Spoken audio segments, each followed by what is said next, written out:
আসসালামু আলাইকুম। Crown cement সকালের খবরে আমন্ত্রণ জানাচ্ছি আমি মালিহা হোসাইন। ফায়ার সার্ভিসের ২০টি ইউনিটের চেষ্টায় প্রায় ৬ ঘণ্টা পর নিয়ন্ত্রণে এলেও এখনও আতঙ্ক কমেনি রাজধানীর করাইল বস্তিবাসীর। হতাহতের কোনো খবর পাওয়া না গেলেও আগুনে পুড়ে গেছে বস্তির বহু ঘরবাড়ি। বাস্তুহারা হয়ে বস্তিবাসীরা আশ্রয় নিয়েছে খোলা আকাশের নিচে। কিছুই বুঝে ওঠার আগে পুড়ে শেষ হয় তাদের ঘরবাড়ি ও আসবাবপত্র। এদিকে ক্ষতিগ্রস্তদের পুনর্বাসনের সহযোগিতা দেওয়ার কথা জানান প্রধান উপদেষ্টা। আর এই ঘটনায় উদ্বেগ প্রকাশ করেছেন বিএনপির ভারপ্রাপ্ত চেয়ারম্যান তারেক রহমান। আবির আহমেদের রিপোর্ট। ষাটঊর্ধ্ব আমেনা বেগম আগুনে পুড়ে সবকিছু হারিয়ে এখন নিঃস্ব তিনি। 2 সন্তান থাকলেও অসুস্থতার কারণে কেউই কাজ করতে পারেন না, তাই এখন এভাবেই খোলা আকাশের নিচেই ঠাঁই খুঁজছেন তিনি।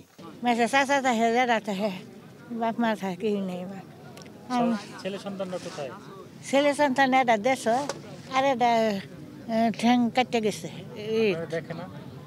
না, ওটা অসল।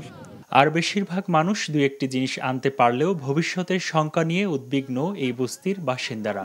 আপাতত ঠাঁই নিয়েছেন পাশের খোলা মাঠে। খোলা পানি নিয়ে ঠান্ডার মধ্যে ঘোরাঘুরি করতেছি, কি করব, কিছু করার নাই। তো অন্তত মনে করেন যে কিছু নাই, তো রাস্তা ছাড়ার কোনো উপায়ও নাই, যে আমাদের থাকার কোনো ঠাঁই নেই। এই সিলিন্ডার থেকেই আগুনের সূত্রপাত, এরপর দ্রুত ছড়িয়ে পড়ে চারদিকে, এমনটি বলছিলেন প্রত্যক্ষদর্শীরা। এখানে যে সিলিন্ডার থেকে আগুনটা হচ্ছে সম্ভবত কোনো বাচ্চা, মানে কম বয়সী বাচ্চা সিলিন্ডার ধরেছে, এই মানে ধপ করে আগুনটা ধরে যায়। আগুনের খবর পেয়ে মধ্যরাতে ঘটনাস্থলে যান জামাতের আমির। ক্ষতিগ্রস্তদের সহযোগিতার জন্য সবার প্রতি আহ্বান জানান তিনি। কোন পরিবারকে কতটুকু সাপোর্ট দেওয়া যায়, আমরা একটা সংগঠন হিসেবে আমরা সর্বোচ্চটাই চেষ্টা করব ইনশাআল্লাহ। এদিকে ক্ষতিগ্রস্তদের দ্রুত পুনর্বাসনের আশ্বাস দেন ঢাকা উত্তর সিটি কর্পোরেশনের প্রশাসক মোহাম্মদ এজাজ। ক্ষতিগ্রস্তদের পুনর্বাসনের জন্য সব ব্যবস্থা নেওয়ার কথা জানান প্রধান উপদেষ্টা। আর মধ্যরাতে সামাজিক ও গণযোগাযোগ মাধ্যমে বিএনপির ভারপ্রাপ্ত চেয়ারম্যান ক্ষতিগ্রস্তদের প্রতি সমবেদনা জানিয়ে ক্ষতিগ্রস্ত পরিবারদের বিএনপি পরিবার থেকে সহযোগিতার কথা জানান তিনি। এর আগে বিকেলে অগ্নিকাণ্ডের খবর পাওয়া মাত্রই নেভাতে ছুটে যায় ফায়ার সার্ভিসের কর্মীরা। 6 ঘন্টার চেষ্টায় আগুন নিয়ন্ত্রণে আনলেও নির্বাপনে লাগে আরও কয়েক ঘন্টা। আবির আহমেদ, এনটিভি নিউজ, ঢাকা। 8টি দলের ভোট এক জায়গায় এক বাক্সে আনার লক্ষ্য নিয়ে এগোচ্ছে জামায়াতে ইসলামের নেতৃত্বে 6টি ইসলামপন্থী সহ 8টি রাজনৈতিক দল। ভোট ও জোটকে আরও শক্তিশালী করতে সমঝোতার হাত বাড়াচ্ছে এনসিপি, এবি পার্টি এবং হেফাজতে ইসলাম সহ রাজনৈতিক দল ও সংগঠনের সাথে। আসন ভাগাভাগির বিষয়েও বড় ছাড় দেওয়া হবে বলে জানান জামায়াত ইসলামী, ইসলামী আন্দোলন ও খেলাফত মজলিসের নেতারা। জুবাইর প্রধান জানাচ্ছেন বিস্তারিত। 5 দফা দাবিতে একসাথে আন্দোলনের মাঠে জামায়াতে ইসলামী সহ 8 দল। জোটের কথা না বললেও নির্বাচনী সমঝোতার কথা বলে আসছে দলগুলো। অভিন্ন দাবিতে অনড় থাকা দলগুলোর কিছুটা কৌশলী অবস্থানে আন্দোলনের সাথে সাথে সাজাচ্ছে নির্বাচনের মাঠ। জামায়াতের কাছে ইসলামী আন্দোলন 200 আসন এবং খেলাফত মজলিস 100 আসন চেয়েছে, এমন গুঞ্জনকে গুজব জানিয়ে জামায়াতের সহকারী সেক্রেটারি জেনারেল দাবি করেন আসন নিয়ে চূড়ান্ত আলোচনা এখনো হয়নি। জানান নির্বাচনে দল নয়, জনপ্রিয় লোক দেখে প্রার্থী দিতে সর্বোচ্চ ছাড় দিবে জামাত। অন্য ধর্মাবলম্বী এবং নারীদের রেখে প্রার্থী তালিকায় চমক থাকতে পারে বলেও জানান দলটির এই শীর্ষ নেতা। আমরা 8 দল মিলে একই মার্কা, একই বাক্সে, একই প্রার্থীকে বিজয় করার জন্য চেষ্টা হবে। 300 আসন আমরা প্রার্থী দিয়েছি এবং আমির জামাত বলছে এটা আমাদের প্রাথমিক সিলেকশন। এখন যতটুকু অন্য দলগুলোর সাথে সমন্বয় করা যায় করার ক্ষেত্রে আমাদের কোনো ভিন্ন মত নাই, তবে সংখ্যাটা নিয়ে এখনো চূড়ান্ত কোনো আলোচনা হয় না। ইসলামী আন্দোলনের মুখপাত্র এবং খেলাফত মজলিসের মহাসচিব নির্বাচনী সমঝোতার ব্যাপারে একই সুরে কথা বলেন। জানান 300 আসনেই প্রচারণা চালাচ্ছে তাদের দল। নির্বাচনে ইসলামিক দলগুলোর পক্ষে মানুষের রায় আসবে বলেও জানান তারা। সবার ভোটটা এক বাক্সে আসুক, এটা আমাদের টার্গেট। মার্কা যার যার হবে, যার যার কথা হচ্ছে বললে দলের নামও থাকবে, কিন্তু ইসলাম ঐক্যের প্রার্থী হিসাবে, দেশপ্রেম ঐক্যের প্রার্থী হিসেবে কাজ করতে থাকবে। এবং সব অন্যান্য দলগুলো তাকে সার্বিক সমর্থন করবে, সহায়তা করবে। আলোচনাই শুরু হয় নাই, এর মধ্যে কে কার কাছে চাইলো না চাইলো, এখানে চাওয়া চাওয়ার বিষয় না, এটা আমরা সমঝোতা করব। আমরা কতগুলো আসনে নির্বাচন করব, জামাত কতগুলো আসনে করব, অন্যান্য দল কতগুলো করবে, সমঝোতার ভিত্তিতে আমরা সমন্বয় করব। কারো কাছে এখানে চাওয়ার পাওয়ার তো কিছু নাই। প্রার্থী কোন দলের সেটি মুখ্য বিষয় নয়। নেতারা জানান 8 দলের সাথে যুক্ত হতে পারে আরও রাজনৈতিক দল ও সংগঠন। হেফাজতের মধ্যে অনেকগুলো রাজনৈতিক দল আছে, এর মধ্যে একটা দল ছাড়া সবই আমাদের সঙ্গে আছে। আর এনসিপি কি করবে এখনো তো তারা এখন ডিসাইড করে নাই। এদের সাথে আমাদের অনানুষ্ঠানিক তো অনেকবার আলোচনা হয়েছে, তাদের সাথে আমাদের সম্পর্ক আছে। তাছাড়া 8 দলের বাইরেও আমাদের নির্বাচনী পোলারাইজেশন এদের সঙ্গে হইতে পারে। তবে সময় বলে দেবে অন্যান্য রাজনৈতিক দল এই জোটের ডাকে সাড়া দেয় কিনা, আসন সমঝোতায় বা কতটা সফল হয়। সমঝোতাটা হয়েছে এই জন্যই তো। জুবায়ের প্রধান, এনটিভি নিউজ, ঢাকা। বিজিবির সদর দফতরে চলছে নির্বাচনী প্রশিক্ষণ মহড়া, সেখানে আছেন সহকর্মী নাহিদ প্রিন্স। নাহিদ, বিজিবির নির্বাচনী প্রশিক্ষণ মহড়া সম্পর্কে আপনার কাছে কি তথ্য রয়েছে জানাবেন।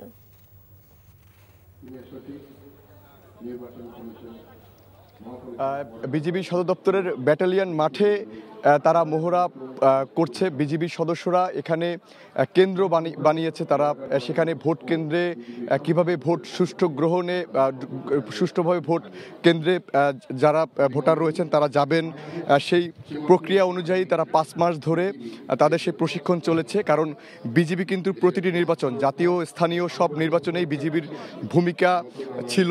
সেই ঝুঁকিপূর্ণ এলাকায়, বিশেষ করে সীমান্তবর্তী এলাকায় কিন্তু বিজিবির সদস্যরা তারা নানাভাবে তারা সেই ঝুঁকি মোকাবেলা করে শান্তিপূর্ণভাবে ভোট তারা নিশ্চিত করেছেন। তো প্রতিবারের মতো এবারও যে তারা উদ্যোগ নিয়েছে, গত 5 মাস ধরে এই মহড়া তারা তৈরি করে সেখানে প্রশিক্ষণের মাধ্যমে হাতে কলমে তারা প্রশিক্ষণ নিয়েছে যে এবারে নির্বাচন সুষ্ঠুভাবে সম্পন্ন করার জন্য যা যা করা দরকার সেগুলোই মূলত প্রস্তুতি নেওয়া হচ্ছে। এখানে কিন্তু এই যে একটি ডেমো ভোট কেন্দ্র তৈরি করা হয়েছে, সেখানে কিন্তু ভোটার যারা রয়েছেন তারাও বিজিবির সদস্য। সেখানে ভোট কেন্দ্রে যে উত্তেজনাময় পরিস্থিতি বা সেখানে সহিংসতা রুখতে তারা কী ধরনের ভূমিকা রাখবে সেই বিষয়েই মূলত এই ভোট কেন্দ্রে দেখানো হবে বা দেখানো হচ্ছে।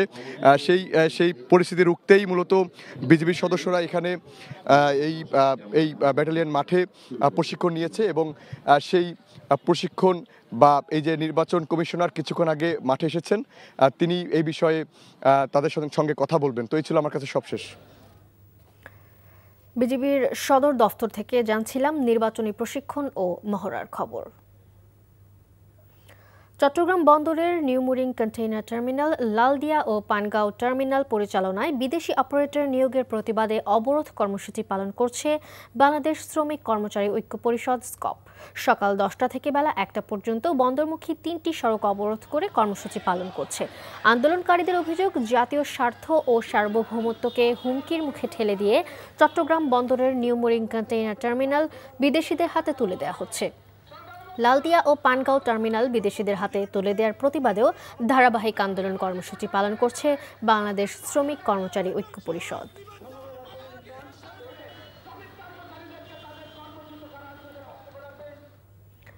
টেবিল টেনিস অঙ্গনে দীর্ঘদিন পর বাংলাদেশকে সাফল্য এনে দিয়েছেন খুই সাই মার্মা। ইসলামিক সলিডারিটি গেমসে জাবের আহমেদের সঙ্গে মিশ্র দ্বৈতে জুটি বেঁধে রৌপ্য জিতেছেন তিনি।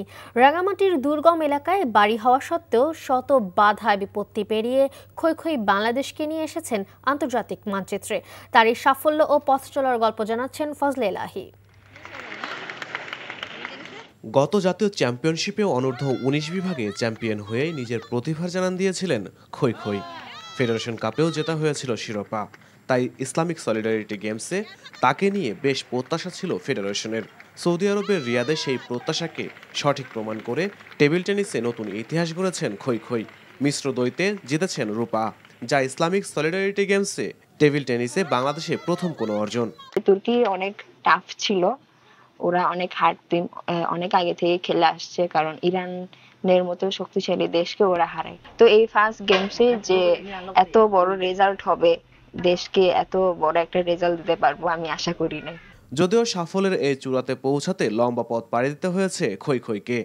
রাঙামাটি থেকে প্রায় ১০০ কিলোমিটার ভেতরে রাজস্থলী উপজেলার চশাকপাড়া থেকে উঠে এসেছেন ১৮ বছর বয়সী এই কিশোরী।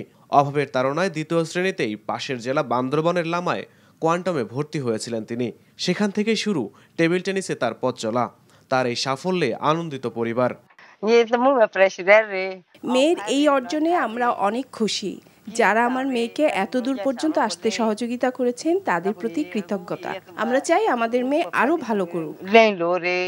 যে আমার বোন এত দূর যেতে পারছে, এখান থেকে দুর্গম এলাকা থেকে আজকে সে মানে বাংলাদেশকে রিপ্রেজেন্ট করতেছে এবং আমাদের আদিবাসীকে রিপ্রেজেন্ট করতেছে, আমার অবশ্যই ভালো লাগে। আমরা তো চাইছি হয়তো এলাকা হয়তো আমাদের পাড়ার বাসীও হয়তো তাকে সম্বোধনা জানা দরকার, আমরাও জানাবো, অবশ্যই আমরাও মনে করি। অলিম্পিক খেলার স্বপ্ন দেখা খই খই তার সাফল্যের কৃতিত্ব দিয়েছেন তার কোচ, সতীর্থ ও ফেডারেশনকে। এছাড়াও বাইরে যেতে রাস্তার দুর্ভোগ সমাধানের আবেদন জানিয়েছেন এই খেলোয়াড়। NTV news desk. সকালের খবর এটুকুই। এই খবরের ভিডিও সহ আপডেট জানতে ভিজিট করুন এনটিভি অনলাইন www.ntvbd.com। এছাড়াও এনটিভির জনপ্রিয় সব অনুষ্ঠান ও খবরের আপডেট জানতে ভিজিট করুন আমাদের ইউটিউব ও ভেরিফাইড ফেসবুক পেজ। 12টার মধ্যাহ্নের খবর দেখার আমন্ত্রণ রইল। ধন্যবাদ সবাইকে।